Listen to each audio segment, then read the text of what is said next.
Breaking చూస్తున్నాం. తెలంగాణలో విద్యుత్ కొనుగోలు అంశం పెను దుమారాన్ని రేపుతోంది. కాంగ్రెస్ ప్రభుత్వం వచ్చాక విద్యుత్ కొనుగోళ్ల వ్యవహారంపై విచారణకు ఆదేశించింది. ఇందుకోసం జస్టిస్ నరసింహారెడ్డి కమిషన్ను ఏర్పాటు చేశారు. ఛత్తీస్గఢ్ విద్యుత్ కొనుగోలుతో పాటు యాదాద్రి, భద్రాద్రి థర్మల్ ప్లాంట్ల కొనుగోలుకు సంబంధించి వివరణ ఇవ్వాలని జస్టిస్ ఎల్ నరసింహారెడ్డి నేతృత్వంలోని న్యాయ కమిషన్ గతంలో అప్పటి ముఖ్యమంత్రి కేసీఆర్కు నోటీసులు జారీ చేసింది. రాతపూర్వకంగా వివరణ ఇవ్వాలని రేపటి వరకు గడువు విధించింది. జూలై 30 వరకు గడువు ఇవ్వాలని కేసీఆర్ కోరగా అందుకు కమిషన్ అంగీకరించలేదు. గడువు ముగిసే విషయాన్ని న్యాయ కమిషన్ అధినేత జస్టిస్ ఎల్ నరసింహారెడ్డి వెల్లడించారు. దీంతో ఇవాళ కేసీఆర్ నుంచి సమాధానం రాకపోతే కమిషన్ ఎలా స్పందన ఇస్తుందనేది ఆసక్తికరంగా మారింది.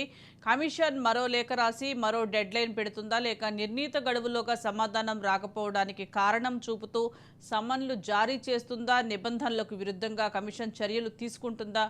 ఇవి కొనసాగుతున్న చర్చలు.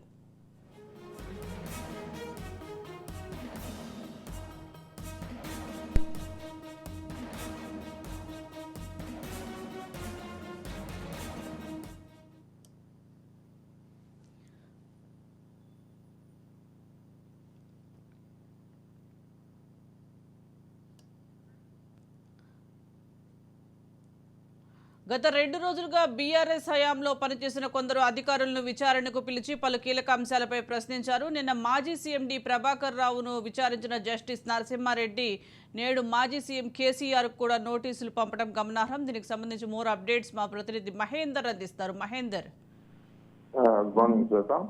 తెలంగాణ మాజీ సీఎం కేసీఆర్ మేరకు ఉచ్చు బిగించబోతుంది ప్రభుత్వం, కొత్త ప్రభుత్వం ఏర్పడిన కాంగ్రెస్ ప్రభుత్వం అన్నట్టుగా ఈ ఒక నోటీసుల పర్వం అయితే కొనసాగుతుంది. తెలంగాణలో విద్యుత్ కొనుగోలు కొత్త ప్రాజెక్టుల నిర్మాణ టెండర్లపై ఎల్ నరసింహారెడ్డి కమిషన్ బీఆర్ఎస్ అధ్యక్షుడు మాజీ సీఎం కేసీఆర్ కు నోటీసులు జారీ చేశారు. ఆయన ఈ సమాధానం, అదే మాజీ సీఎం కేసీఆర్ ఏం సమాధానం చెప్పబోతున్నారు అనే దానిపైన, అలాగే ఎల్ నరసింహారెడ్డి కేసీఆర్ నోటీసులో కొంచెం సంబంధించి ఎలాంటి రెస్పాన్స్ ఉండబోతుంది అనే దానిపైన అయితే నేటితో ఆ గడువు ముగినున్నది.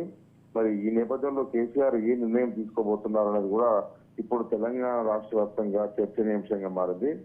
అయితే తెలంగాణలో మాజీ సీఎం కేసీఆర్ ఇప్పటికే పీకల్లోతు కష్టాల్లో ఉన్న పరిస్థితి అందరూ తెలిసిందే. పార్టీ దినదినగణంగా పార్టీ పరాభవం కావడం, కూతురు జైల్లో ఉండడం, మరి ఇప్పుడు అదే సమయంలో power commission chief justice L Narasimha Reddy commission ఇటు కేసీఆర్ కు విద్యుత్ కొనుగోలు పైన, కొత్త ప్రాజెక్టుల నిర్మాణ టెండర్ల పైన వివరణ అయితే కోరుతుంది. ఆ వివరణ కూడా రాతపూర్వకంగా ఇవ్వాలంటూ ఇటు చెప్తుంది. అయితే పార్లమెంట్ ఎన్నికల ముందే కేసీఆర్ కు కమిషన్ నోటీసులు అయితే జారీ చేస్తున్నాయి. మరి ఇప్పుడు కేసీఆర్ కూడా మన న్యాయ నిపుణులతో సంప్రదింపులు చేస్తున్నట్టు తెలుస్తుంది. పార్లమెంట్ ఎన్నికలుగా ఉన్నందున జూలై 30వ తేదీ వరకు వివరణ ఇచ్చే అవకాశం కల్పించాలని కేసీఆర్ కు కమిషన్ అయితే కోరింది. అయితే కమిషన్ మాత్రం జూన్ 15వ తేదీ వరకు మాత్రమే గడువు ఇవ్వడంతో నేటితో గడువు ముగిన కనిపిస్తుంది. ఆయన ఏ సమాధానం చెప్తారు అన్న దానిపైన ఆసక్తికరంగా మారింది. మరి ఇప్పటికే కేసీఆర్ వివరణ పంపించేందుకు న్యాయ నిపుణులతో కూడా సంప్రదింపులు జరిపారని తెలుస్తుంది. మరి కేసీఆర్ వివరణ ఇవ్వకుంటే కమిషన్ ఏం చేస్తుంది అనే దానిపైన కూడా ఒక చర్చ పెద్ద ఎత్తున జరుగుతుంది. మరి అదే గడువు లోపల ఆయన నుంచి సమాధానం రాకపోతే కమిషన్ ఏ నిర్ణయం తీసుకోబోతుంది? ఆ ప్రస్తుతం ఇదంతా కూడా పెద్ద హాట్ టాపిక్ గా మారి తెలంగాణ వ్యాప్తంగా రాజపురం ఇవ్వాలి కాబట్టి ఎంతెంత నిధులు తీసుకొచ్చారు, ఎంతెంత అప్పులు తీసుకొచ్చారు, ఎక్కడిక్కడ కొనుగోలు చేశారు, ఆ కొనుగోలు చేసిన విద్యుత్ ఎలా సరఫరా చేశారు, మరి ఇవన్నీ కూడా చెప్పాల్సి ఉంటుంది. మరి టెండర్ల ప్రక్రియ లేకుండా ప్రాజెక్టులకు సంబంధించి ఒప్పందాలు ఎట్లా జరిగినాయి, ఛత్తీస్గఢ్, భద్రాద్రి, యాదాద్రి థర్మల్ ప్లాంట్ విచారణ ఇవన్నీ కూడా కొనసాగుతున్నది. మరి దీనిపైన 25 మంది నోటీసులు అయితే ఇప్పటికే కమిషన్ అయితే ఇచ్చింది. మరి దీనిపైన నేడు కేసీఆర్ ఇచ్చేటువంటి సమాధానం ఎలా ఉండబోతుంది అనేది.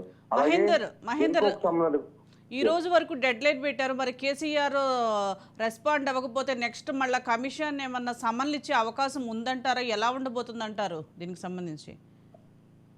కేసీఆర్ మాత్రం జూలై 30 వరకు సమయం అడుగుగా ఆ కమిషన్ మాత్రం జూన్ 15 వరకే గడువు కలిగింది. నేడు ఇవ్వకపోతే మరో నోటీసు ఒక రాష్ట్రానికి 2 సార్లు ముఖ్యమంత్రిగా చేశారు, ఒక పార్టీ అధ్యక్షుడిగా ఉన్నారు కాబట్టి ఇమ్మీడియట్లీ యాక్షన్ తీసుకోకుండా ఇప్పుడు కాకుండా ఒక మరో వారం పాటు గడువు ఇచ్చే అవకాశం అయితే ఉండొచ్చని ఇప్పుడు న్యాయ నిపుణులు అయితే చెప్తున్న పరిస్థితి కనిపిస్తుంది. మరి దీన్ని కమిషన్ నిజంగా ఇస్తుందా లేక మరి ఇంకేమైనా వాళ్ళకు సంబంధించినటువంటి యాక్షన్ ప్లాన్ మనం తీసుకుంటుందా అనే దానిపై ఉంది.